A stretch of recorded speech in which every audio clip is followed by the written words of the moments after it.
سب سے پہلے تو آپ یہ ویڈیو دیکھیں۔ یا علی کرتے رہو، یا غوث کرتے رہو، دنیا میں بھی بیڑا پار ہے اور آخرت میں بھی بیڑا پار ہے۔ سرکار غوث پاک ہم کو آپ کو دیکھتے ہیں، سنتے ہیں، مدد کے لیے تشریف بھی لاتے ہیں۔ آپ کا یہ جملہ ختم ہونے سے پہلے غوث پاک کی مدد نصیب ہوتی ہے۔ جب شرک کو بولنے کے لیے اس کو خوف نہیں ہے تو توحید کو بولنے میں ہمیں خوف کیوں جی؟ وَكَيْفَ أَخَافُ مَا أَشْرَكْتُمْ وَلَا تَخَافُونَ أَنَّكُمْ أَشْرَكْتُمْ بِاللَّهِ مَا لَمْ يُنَزِّلْ بِهِ سُلْطَانًا فَأَيُّ الْفَرِيقَيْنِ أَحَقُّ بِالْأَمْنِ إِن كُنتُمْ تَعْلَمُونَ۔ حضرت ابراہیم علیہ السلام اپنے قوم کو دیکھتے ہوئے کہا جو اللہ نے اتارا ہے سورہ مائدہ کے اندر، جب انہوں نے قوم کو کہا وَكَيْفَ أَخَافُ مَا أَشْرَكْتُمْ وَلَا تَخَافُونَ أَنَّكُمْ أَشْرَكْتُمْ بِاللَّهِ، میں کیوں ڈروں؟ تم اللہ سے شرک کرتے ہوئے نہیں ڈرتے تو میں اللہ کی توحید بیان کرتے ہوئے ڈروں؟ بدبخت کھل کے کہتا ہے کہ جاؤ غوث اعظم پکارو، غوث اعظم آ کے تمہاری مدد کریں گے فوری طور پر۔ اس بدبخت کے لیے ہم نام نہ لیں، چھپا کے کہیں میری توحید گوارا نہیں کرتی۔ علل اعلان شرک بکتا ہے، اعلان لوگوں کو گمراہ کرتا ہے۔ ہمارے لوگ بولتے ہیں نہیں بھائی حکمت سے کام لے، حکمت سے کہتے ہیں کیا کی حکمت جی؟ یہ حکمت ہے؟ یہ حکمت نہیں ہے، بزدلی ہے۔ حکمت اسلام سکھاتا ہے، جس حکمت سے توحید نیست و نابود ہو جائے وہ حکمت نہیں چاہیے ہمیں۔ اللہ کے رسول صلی اللہ علیہ وسلم کو حکمت نہیں آتی تھی، مشرکین مکہ کے خلاف نہیں کھڑے ہوئے، حالانکہ انہوں نے آفر پیش کی قل یا ایھا الکافرون لا اعبد ما تعبدون ولا انتم عابدون ما اعبد ولا انا عابد ما عبدتم ولا انتم عابدون ما اعبد لكم دینکم ولی دین۔ کیوں نازل ہوا؟ اسی واسطے تو نازل، انہوں نے خود آپشن پیش کیا، اے اللہ کے رسول ایک سال ہم آپ کے اللہ کی عبادت کر لیتے ہیں، ایک سال آپ ہمارے بتوں کی عبادت کر لیجئے۔ اگر حکمت کا تقاضا تھا تو اللہ کے رسول کہنا چاہیے بڑا زبردست آپشن ہے، میں ایک سال کر لیتا ہوں، پہلے ایک سال تم کرو، بعد میں جب یہ اللہ کی عبادت کرنے لگے تب آہستہ آہستہ توحید بول کے منا لیں گے۔ کہ کیا کرنا چاہیے تھا؟ اللہ کے رسول ان کے آفر کو قبول کرنا چاہیے تھا، بلکہ اس کے خلاف نازل ہوا کہ ضرورت ہی نہیں ہے اس آفر کی، لکم دینکم ولی دین، تمہارا دین تمہارے لیے، میرا دین میرے لیے، تم آنے والے نہیں ہو اللہ کی عبادت پر، میں کرنے والا نہیں ہوں تمہارے بتوں کی۔ آج سے اعلان جنگ ہے، پھر بہت جلد بدر کا معرکہ پیش آ جائے۔ یہ ایڈجسٹمنٹ توحید پہ نہیں ہوتی میرے بھائی۔ ہمیں اس طرح کے مفتیوں کی ضرورت ہے، اس طرح کے عالموں کی ضرورت ہے، اس طرح کے لوگوں کو مفتی اور عالم کہا کرو۔ یہ لوگ وہ بیان کر رہے ہیں جو در حقیقت اسلام ہے، اور تم لوگ لاکھوں کروڑوں ایسے لانتیوں پہ لگاتے ہو جو کہ توحید کے قاتل ہیں، جو کہ مشرک لوگ ہیں۔ بس داڑھی رکھی ہوئی ہے، سر پہ پگڑی پہنی ہوئی ہے، ممبر رسول پہ بیٹھے ہیں اور کلمہ پڑا ہوا ہے تو سمجھتے ہو کہ یہ عالم اور مفتی سنا رہی انہوں نے کہانی ہے۔ آپ ان لوگوں کو پینٹ شرٹس کے اندر اور داڑھی منڈوا کے اور ایک کیجول ڈریس کے اندر آپ ان سے صرف یہ کہانیاں سن لیں، اس میں اللہ اور رسول کا ذکر نہ ہو، میں قسم اٹھا کے یہ کہنے کے لیے تیار ہوں کہ آپ لوگ کہیں گے کہ یار یہ تو سٹوریز ہیں، یہ تو کہانی ہے۔ اگر ان پر موویز بنائی جائیں، ان پہ کوئی شارٹ فلم بنائی جائے تو بہت کمال بنے گی۔ یہ بڑی اچھی بات کہی آپ۔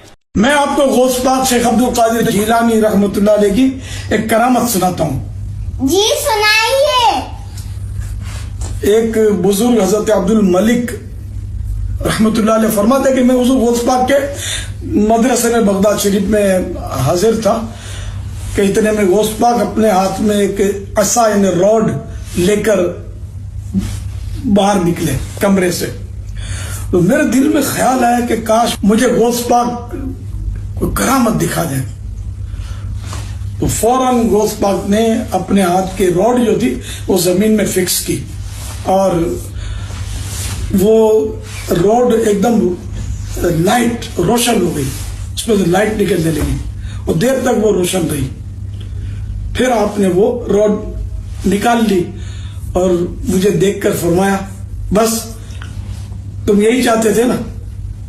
اللہ اکبر۔ آج آپ خود ایک بات کو انالائز کرو، آپ صلی اللہ علیہ وآلہ وسلم نے امانت، اخلاق، پیار، محبت، پھر تلوار، اس کے زور پہ اسلام کو پھیلایا، اور ہمیں ہر وقت قتال کے لیے تیار رہنا چاہیے۔ یہ بات اللہ تعالیٰ نے قرآن مجید میں بھی ہمیں بتائی ہے۔ تو مجھے آپ ایک سوال کا جواب دیں، جہاں بچے کو بڑھاپے تک یہی چیز سکھائی گئی ہے کہ ہمارے پیر نے بجلیاں قید کر لی، ہمارے پیر نے ہوائیں چلا دی، ہمارے پیر نے بچے زندہ کر دیے، مرے ہوئے 20-30 سال ہو گئے تھے ایک بندے کو، اس کو زندہ کر دیا، قبر میں اتر کے سوال جواب میں جو ہے وہ آسانی کروا دی، آپ نماز پڑھو نہ پڑھو، قرآن پڑھو نہ پڑھو، بس پیر صاحب کی درگاہ کے سامنے سے گزر گئے تو آپ کی بخشش ہو گئی۔ جب اس طرح کی چیزیں میریکلز والے، یعنی کہ جس کو آپ کرامت بولتے ہیں، اننیسیسری اننیچرل چیزیں جو کہ نیچر کے خلاف ہیں، جب ان چیزوں کو قائل کریں گے آپ ایک بچے کو بڑھاپے تک، تو اگر اس کے سامنے دجال آ جاتا ہے تو وہ کیا اس کو گاڈ مانے گا یا وہ کہے گا کہ ہاں تو وہی لانتی ہے جس کے بارے میں مجھے حدیث پہنچی تھی کہ تو لانتی ہے، تو جھوٹا ہے، تو مشرک ہے، اللہ کی لعنت ہو تجھ پہ۔ اور جو شخص ہے ہی کرامت سننے کا قائل، جو شخص میجک جیسی چیزوں پہ ایمان رکھنے والا ہے کہ ہمارے پیر جب دنیا میں ہوتے ہیں تب بھی وہ ہمیں اپنی نظر میں رکھتے ہیں، وہ دل کا حال جان لیتے ہیں، مدد کرتے ہیں اور مرنے کی بعد بھی مدد کرتے ہیں، حضور غوث اعظم رضی اللہ تعالی عنہ نے ارشاد فرمایا کہ جو کوئی شخص مجھے مصیبتوں میں پکارے تو اس کی مصیبت دور ہو جاتی ہے، جو کوئی تکلیف میں مجھے پکارے اس کی تکلیف جاتی رہتی ہے۔ وہ شخص جس کو مصیبتوں نے گھیرا ہوا ہے، تکلیفیں جان نہیں چھوڑتی، تو وہ بغداد کی طرف 11 قدم اٹھائے اور مجھے پکارے اور پھر اللہ عز و جل کی بارگاہ میں میرا نام لے کر دعا کرے، اے اللہ تجھے حضور سیدنا غوث اعظم رضی اللہ تعالی عنہ کا واسطہ میری مصیبت دور کر دے۔ جب دجال آئے گا لانتی تو تب وہ ایک توحید پرست کی طرح اس کو ٹریٹ کریں گے یا وہ یہ سمجھ کے ٹریٹ کریں گے کہ دیکھا ہم نے کہا تھا نا کہ غوث پاک یا ہمارے فلانے جو پیر تھے وہ اتنے طاقتور تھے، تم کہتے تھے نا کہ بلاؤ اسے، اگر وہ مردے زندہ کر سکتے تھے تو وہ خود کو زندہ کر کے دکھائیں، تو یہ دیکھو یہ آ گئے ہیں، یوں کر کے ایمان گیا آپ کا، کیا کر لو گے؟ ابھی بھی وقت ہے، خدا کا واسطہ ہے تو سمجھو، اس کو کھولو، آنکھوں کو اور دماغ کو کھولو۔ حضرت فاروق اعظم ایک دن بیٹھے تھے تو وہ سورج کی جو تپش تھی نا، سورج کی کرنیں نکلی اور اس کی تپش اور حدت سے آپ کی پشت مبارک کو لگا کے گرمی محسوس ہو رہی ہے۔ جب حضرت فاروق اعظم رضی اللہ عنہ کی پشت مبارک پر سورج کی تپش محسوس ہوگی، آپ نے یوں غصے کی نگاہ کے ساتھ سورج کو دیکھا، سورج بے نور ہو گیا، سورج کی روشنی ختم ہوئی، آقا کسی اور مجلس میں جلوگر تھے تو کہنے لگے صحابہ یا رسول اللہ لگتا ہے قیامت قائم ہو چکی ہے، قیامت آ چکی ہے۔ جب سورج بے نور ہو گیا تو بچتا کیا ہے؟ جبریل آئے، یا رسول اللہ قیامت نہیں آئی لیکن قیامت سے کم بھی نہیں آئی ہے، قیامت بھی نہیں آئی لیکن قیامت سے کم بھی نہیں آئی ہے، ہوا کیا ہے؟ فرمایا یا رسول اللہ صلی اللہ علیہ وسلم آپ کے غلام حضرت فاروق اعظم کو جلانا گیا اور اس جلال فاروق اعظم کو، اس کی تپش کو، اس کی روشنی کفور ہو گئی۔ اب حال کیا ہے؟ محبوب پوچھ رہے، کون پوچھ رہے؟ حضور حال تو ایک ہی ہے، جن کے جلال سے گئی تھی انہی کی محبت سے واپس آئے گی۔ کیا بات کر رہے ہیں بابا؟ سرکار نے مولا فاروق اعظم کو بلایا اور بلا کر پھر سلو کرائی سورج سے۔ شاباش بیٹا۔